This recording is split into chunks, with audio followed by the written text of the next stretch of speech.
Welcome back to our channel, where we will be diving deep into the terminologies that are essential to help you get ready for your financial certification exams like investment funds and Canadian securities.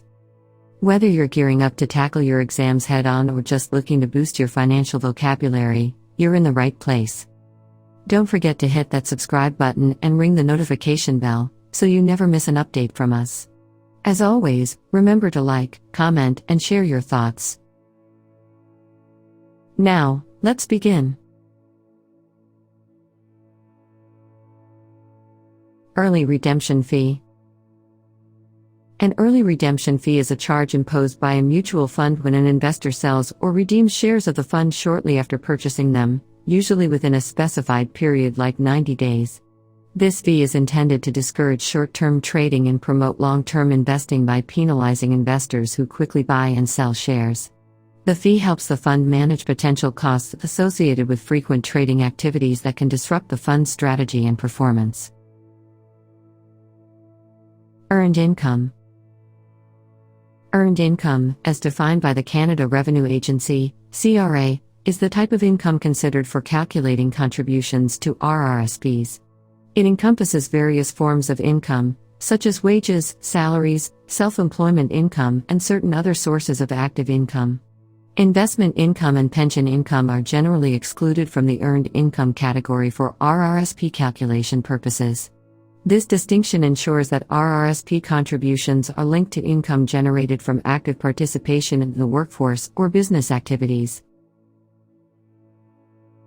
Earnings per common share.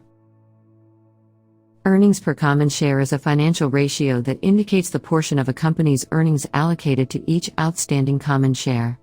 It's calculated by dividing the company's net income by the total number of common shares outstanding. This ratio provides insight into the profitability of the company on a per-share basis, and is used by investors and analysts to assess the company's earnings performance and potential for shareholder returns. Earnings per share, EPS.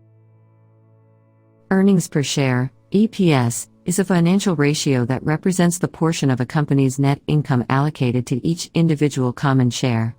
It's calculated by dividing the company's net income by the total number of outstanding common shares.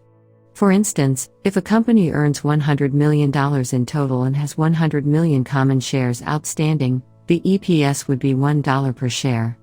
EPS is a key measure for evaluating a company's profitability on a per-share basis, and is widely used by investors and analysts in assessing its financial performance. Economic indicators. Economic indicators are statistical or data series that provide valuable insights into the state of an economy, business conditions, and current economic activity.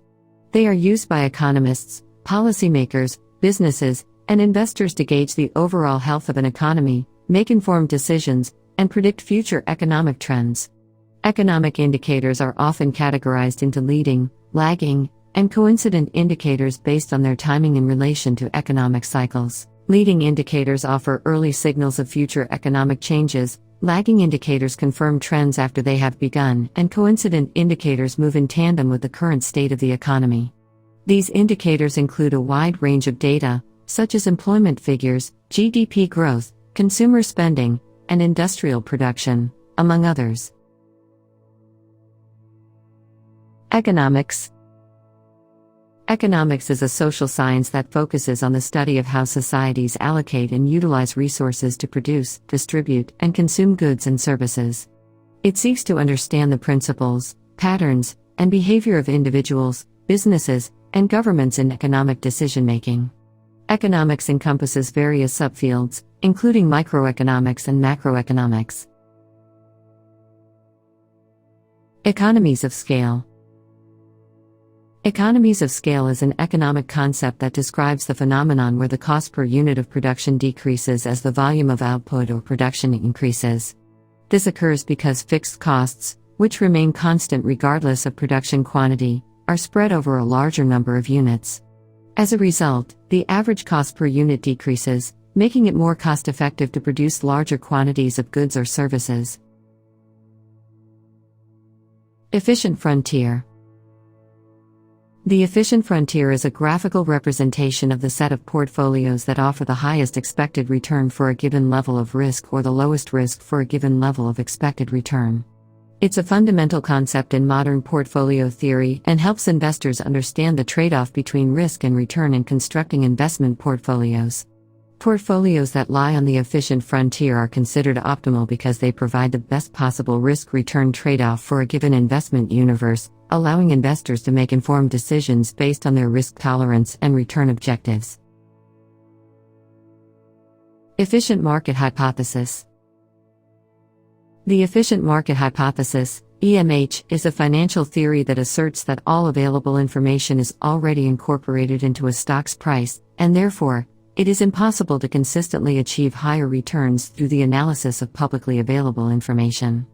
In other words, EMH suggests that stock prices fully and instantaneously reflect all known information, making it difficult or impossible for investors to gain an edge by analyzing past prices, news, or other public data. There are three forms of the efficient market hypothesis: weak, semi-strong, and strong, each of which posits a different level of information efficiency in financial markets. EMH has been a subject of debate and research in finance, and some investors and analysts believe that markets may not always be perfectly efficient, leaving room for anomalies and opportunities for profit. Election period. The election period, in the context of extendable or retractable bonds, is the specified duration during which an investor has the opportunity to notify the issuer of the bond if they intend to exercise an option associated with the bond. For example, if an investor holds an extendable bond, they might have the option to extend the maturity date of the bond for a predetermined period. Similarly, with a retractable bond, they may have the option to redeem the bond before its original maturity date. Emerging growth industries. Emerging growth industries are newly developing sectors in the early stages of expansion. These industries are characterized by the introduction of innovative products, services, or technologies, and they often have the potential for rapid growth and high returns. However, they are also considered speculative because they can be uncertain and volatile. Emerging growth industries may face competition from other new entrants, regulatory challenges, and the uncertainty of whether their products or services will gain widespread acceptance in the market. Emerging markets alternative funds. Emerging markets alternative funds are investment funds that focus on securities, both equity and debt, from companies operating in emerging markets. These funds often employ complex investment strategies such as derivatives and short selling to maximize returns and manage risk. However, investing in emerging markets can be challenging due to limited access to certain financial instruments like derivatives and short selling, which are not always available or viable in these markets.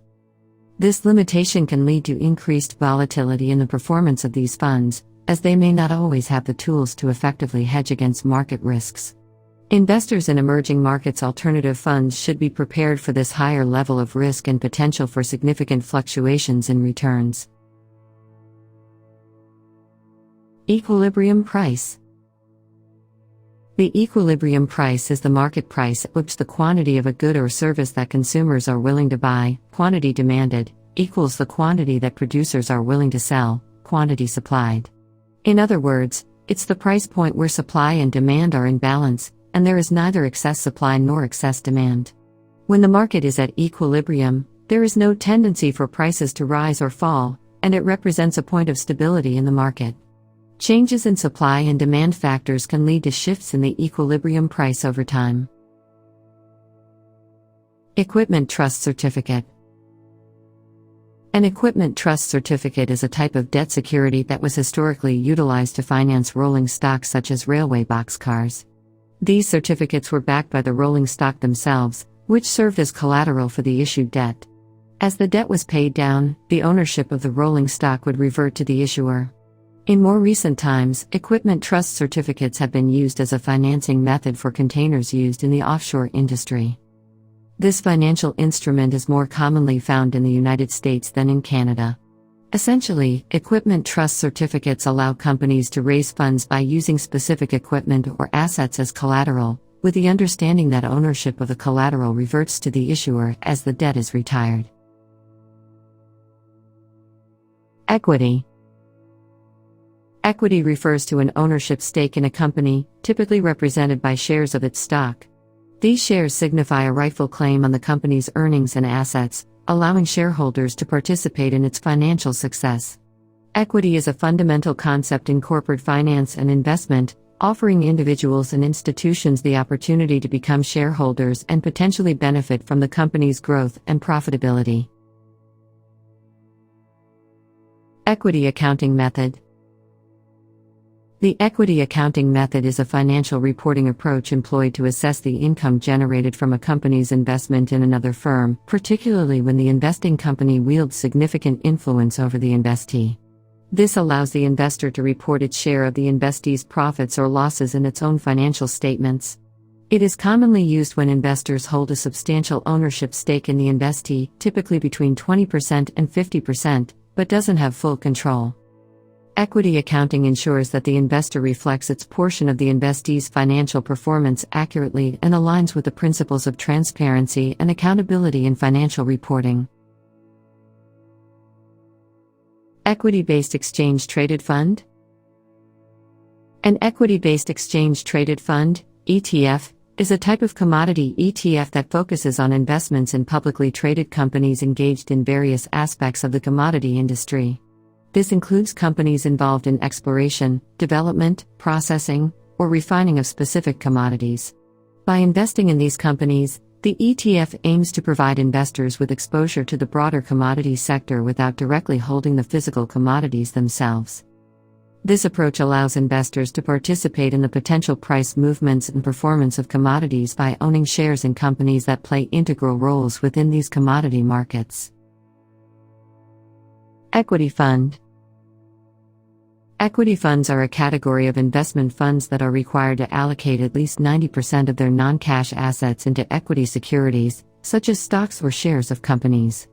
These funds are primarily designed with the investment objective of achieving long-term capital growth for their investors. Equity funds provide individuals with an opportunity to participate in the potential appreciation of stocks and the overall growth of the companies in which they invest. This category of funds is often chosen by investors who have a higher tolerance for risk and seek the potential for higher returns over an extended investment horizon. Equity market neutral strategy. An equity market neutral strategy is an investment approach that aims to profit from inefficiencies in the equity market. It involves creating matched long and short portfolios of similar sizes to maintain near zero or very low directional exposure to the overall market, beta. By simultaneously buying and selling positions, this strategy seeks to neutralize market risk and generate returns based on relative price movements between the long and short positions. Equity market neutral strategies are commonly used by hedge funds and sophisticated investors to seek consistent, uncorrelated returns irrespective of broader market trends. As we wrap up this session, we're thrilled to have embarked on this journey together, exploring the foundational terminologies crucial for acing your financial certification exams, including investment funds and Canadian securities. If you found our insights valuable, remember to show your support with a thumbs up and extend the knowledge to your fellow learners. We trust that these insights will prove indispensable on your road to success. Stay tuned for more enriching content, and remember, your financial expertise is just a click away.